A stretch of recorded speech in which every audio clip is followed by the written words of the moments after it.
베트남과 한국 정부 간 K9 썬더 자주포 도입 협상이 최종 단계에 진입한 것으로 알려졌습니다. 연합뉴스는 업계 소식통을 인용하여 베트남과 한국이 약 3억 달러, 한화 약 4,300억 원 규모의 K9 자주포 20문 수출에 대해 합의했다고 보도했습니다. 이 거래는 정부 간 계약, 지토그 방식으로 진행될 것으로 예상됩니다. 군사정보 제공업체인 글로벌 데이터에 따르면 베트남은 세계 20대 무기 수입국 중 하나이며 연간 약 10억 달러를 무기 수입에 지출하고 있으며 이 규모는 앞으로 더욱 증가할 것으로 전망됩니다. 특히 동남아시아 지역의 안보 정세 변화와 주변국들의 군비 증강 추세를 고려할 때 베트남의 무기 수입은 불가피한 선택으로 여겨집니다. 전문가들은 베트남의 연간 국방 예산의 25에서 30%에 해당하는 3억 달러 규모의 이번 계약을 통해 베트남이 단순히 K9 자주포를 도입하는 것뿐만 아니라 향후 베트남 내에서 K9 자주포를 자체 생산할 수 있도록 관련 첨단 기술 이전을 희망하고 있다고 BBC 베트남어 서비스에 전했습니다. 이는 베트남 방위 산업의 장기적인 발전에도 중요한 영향을 미칠 것으로 예상됩니다. 한국경제는 한화에어로스페이스가 베트남 정부와 납품 시기 및 기타 세부 계약 조건을 확정하기 위한 최종 협의를 진행 중이라고 보도했습니다. 계약 조건에는 기술 이전, 유지 보수, 교육 훈련 등이 포함될 가능성이 높습니다. 한편 매일경제의 영문 매체인 펄스는 업계 관계자의 말을 빌려 이르면 2025년 1분기 내에 계약 조건에 대한 최종 합의가 이루어질 수 있다고 전망하며 베트남의 무기 도입 필요성과 한국의 수출 조건이 대체로 일치하는 것으로 분석했습니다. 호주 뉴사우스웨일스 대학교의 칼 테이어 교수는 BBC 베트남어 서비스와의 인터뷰에서 이번 계약의 잠재적 성사는 베트남과 한국 양국 모두에게 매우 중요한 의미를 갖는 이정표가 될 것이라고 강조했습니다. 테이어 교수는 한국의 입장에서 베트남의 K9 자주포를 수출하는 것은 공산국가에 대한 최초의 무기 판매이자 동남아시아 국가에 대한 최초의 무기 수출이라는 두 가지 역사적 의미를 지닌다고 설명했습니다. 이는 한국 방위 산업의 국제적 위상을 한 단계 더 높이는 계기가 될 것입니다. 러시아에 대한 무기 의존도를 낮추고 노후화된 군 장비를 현대화하며 무기 공급선을 다변화해야 하는 베트남의 상황에서 이번 계약이 성공적으로 체결된다면 베트남군은 K9 썬더를 통해 포병 전력을 획기적으로 개선하는 동시에 기존의 노후화된 러시아산 포병 무기들을 점진적으로 감축해 나갈 수 있을 것으로 테이어 교수는 전망했습니다. 미국 데니얼 K. 이노우의 아시아 태평양 안보연구센터의 알렉산더 부빙 교수 역시 3억 달러 규모의 이번 계약이 베트남 안보 전략에 중요한 의미를 가진다고 분석했습니다. 부빙 교수는 BBC 베트남어 서비스와의 인터뷰에서 이는 베트남이 우크라이나 전쟁을 통해 얻은 중요한 교훈을 반영하는 것이라며 현대전에서 자주포는 지상전의 승패를 좌우하는 핵심적인 역할을 수행하며 K9 썬더는 현재 세계 최고 수준의 성능을 자랑하는 자주포 중 하나라고 강조했습니다. 베트남이 주목하는 K9 자주포의 뛰어난 성능, 국제전략문제연구소 IISS 위 자료에 따르면 현재 베트남군은 3,040문 이상의 다양한 포병 장비를 보유하고 있으며 이 중 약 60문만 이 자주포입니다. 이는 베트남 포병 전력의 현대화 필요성을 보여주는 지표입니다. IISS의 2024년 연내 보고서인 세계 군사력 균형 평가 보고서에 따르면 베트남은 베트남 전쟁 당시 획득한 M107 자주포를 상당수 운용하고 있지만 대부분의 무기는 구소련에서 도입된 지 수십 년이 지난 노후 장비입니다. 이러한 노후 장비들은 현대전에 적합하지 않다는 평가를 받고 있습니다. 구체적으로는 1960년대 말과 1970년대 초에 소련에서 생산된 ES-1 그보즈디카 122mm와 152mm 포탄을 사용하는 ES-3 아카치아 자주포 두 종류가 대표적인 노후 장비에 해당합니다. 한편 BBC와 인터뷰를 진행한 여러 군사 전문가들은 나토 표준인 155mm 구경의 약 8m 길이 52 구경장 위 긴 포신을 갖춘 K9 썬더 자주포에 대해 국제 무기 시장에서 이미 그 성능과 우수성을 인정받아 확고한 명성을 쌓은 세계적인 수준의 자주포라고 높이 평가했습니다. K9 썬더는 2024년 말까지 호주, 이집트, 에스토니아, 핀란드, 인도, 노르웨이, 폴란드, 루마니아, 튀르키예 등 9개국에 1,400대 이상이 주문되었거나 이미 성공적으로 인도되었으며 전 세계 자주곡사포 시장 점유율의 50% 이상을 차지하고 있습니다. 이는 K9 썬더의 뛰어난 성능과 신뢰성을 입증하는 중요한 지표입니다. K9 썬더는 대한민국 한화에어로스페이스에서 독자적인 기술로 설계 및 생산하고 있으며 1999년 대한민국 군에 처음 도입된 이후 한국 방위산업의 대표적인 수출 품목 중 하나로 자리매김했습니다. K9 썬더의 최대 사거리는 40km에 달하며 K10 탄약 보급 장갑차와 함께 운용할 경우 적의 공격에 효과적으로 대응하며 전투 상황에서 지속적인 화력 지원이 가능하다는 독특한 장점을 가지고 있습니다. 또한 내부에는 5명의 승무원이 탑승하여 작전을 수행하며 이들은 방사선, 화학 및 생물학적 위협으로부터 안전하게 보호받을 수 있도록 설계되었습니다. K9 자주포의 가격은 모델 및 추가 장비 구성에 따라 대당 약 140억 원에서 200억 원 사이로 책정되어 있습니다. 테이어 교수에 따르면 베트남은 K9 썬더의 최신 개량형인 K9A1 버전 도입을 특히 고려하고 있는 것으로 알려졌습니다. 이 최신 버전은 사수의 주 조준경과 지휘관의 파노라마 조준경, 자동 사격 통제 시스템, 디지털 무전기 등 첨단 사격 통제, 표적 획득 및 통신 체계를 완벽하게 갖추고 있어 베트남의 험준한 국경 지형에서도 효과적인 전투 수행이 가능하도록 설계되었습니다. 지난해 4월 23일 하노이에서 개최된 제11차 한 베트남 국방전략대화 이후 대한민국 국방부는 공식적인 보도자료를 통해 2024년부터 베트남이 K9 자주곡사포 구매에 깊은 관심을 보여왔음을 공식적으로 발표했습니다.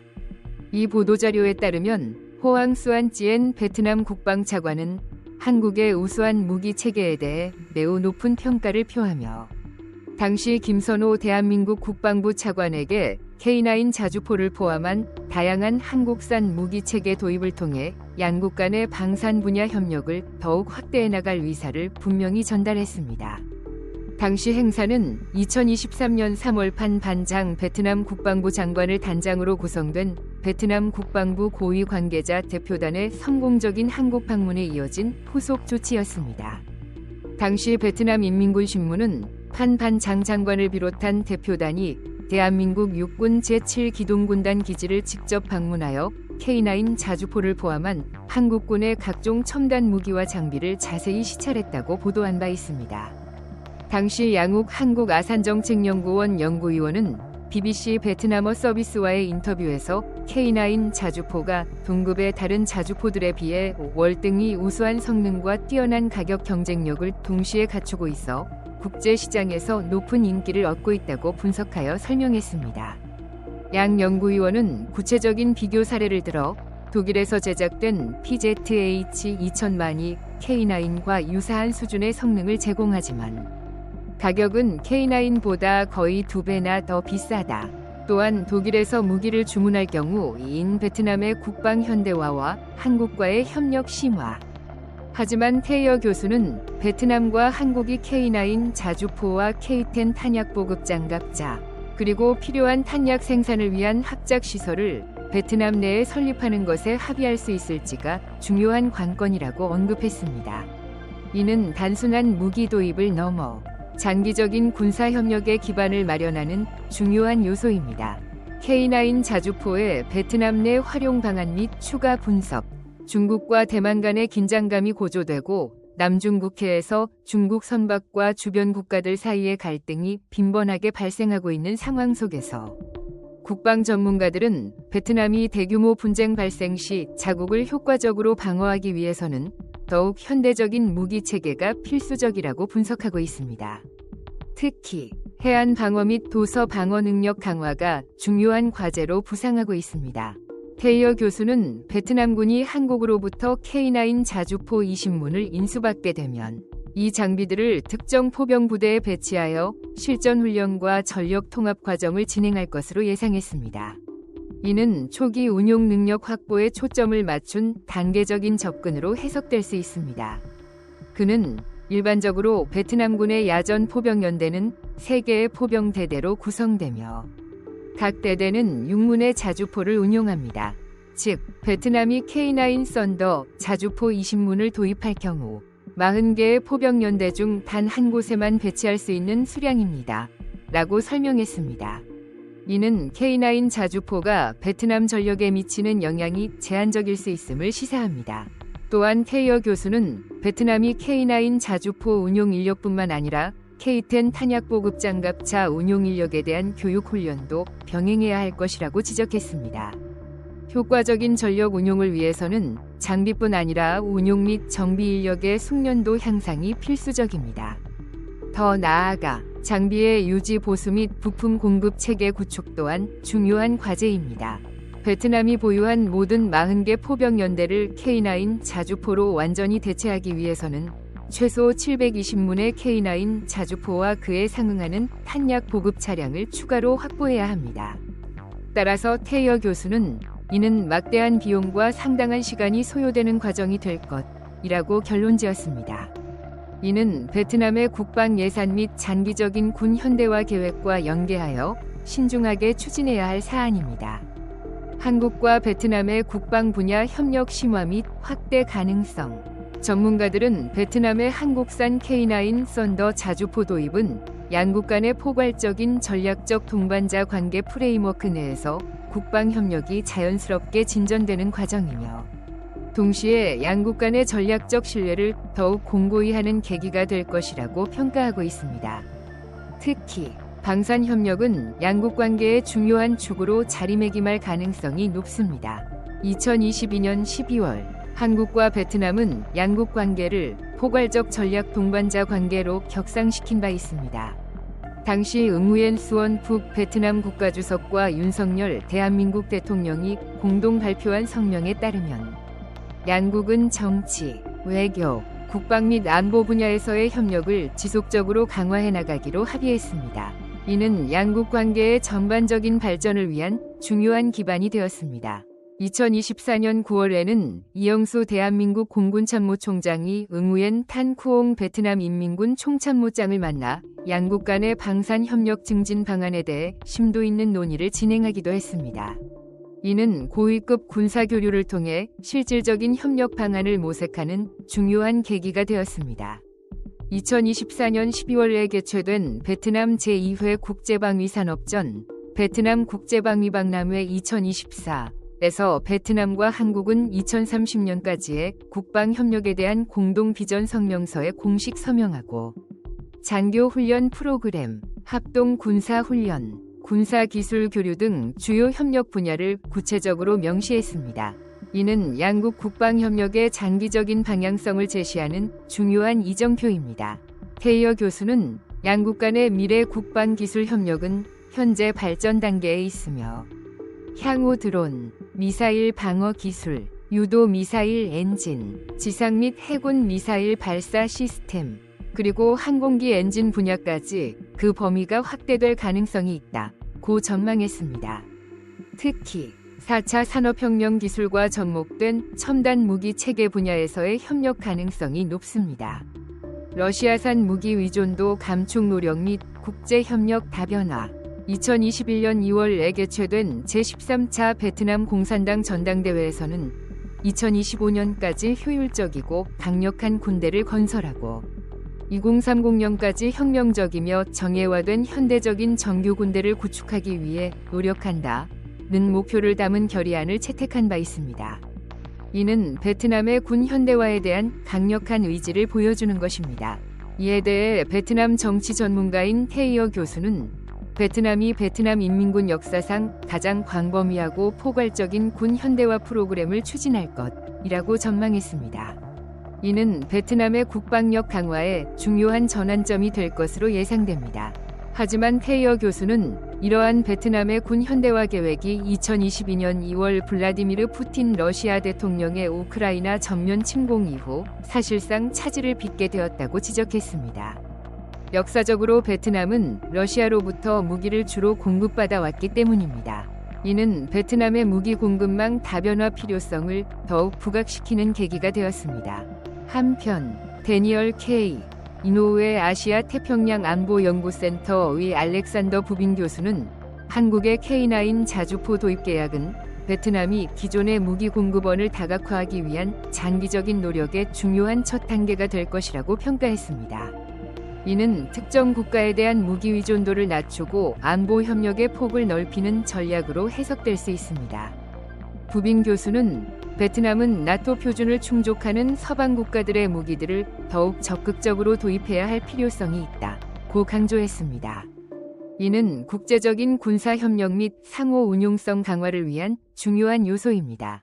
그는 한국은 베트남과 긴밀한 관계를 유지하고 있으며 미국, 중국, 러시아 등 주요 강대국 사이에서 균형 잡힌 외교적 입장을 견지하고 있고 또한 고도로 발전된 방위 산업을 보유하고 있기 때문에 현재 베트남이 직면한 이러한 어려운 상황을 타개하기 위한 이상적인 첫 번째 협력 대상이라고 설명했습니다.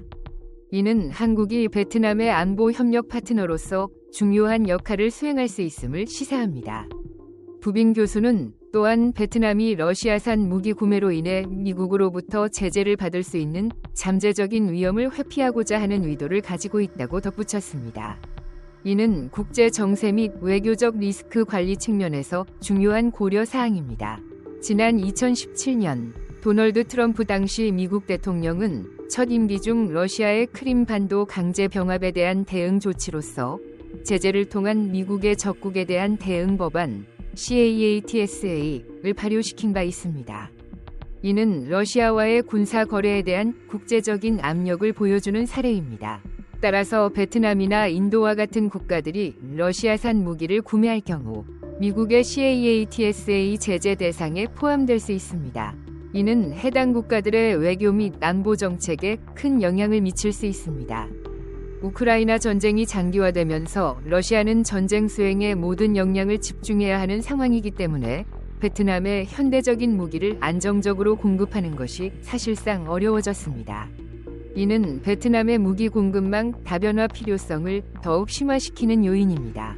베트남 정부는 2024 베트남 국제방위산업 전시회 이후 벨기에, 캐나다, 프랑스, 인도, 한국, 미국 등 선진 방산 기술 보유 국가들과 총 2억 8630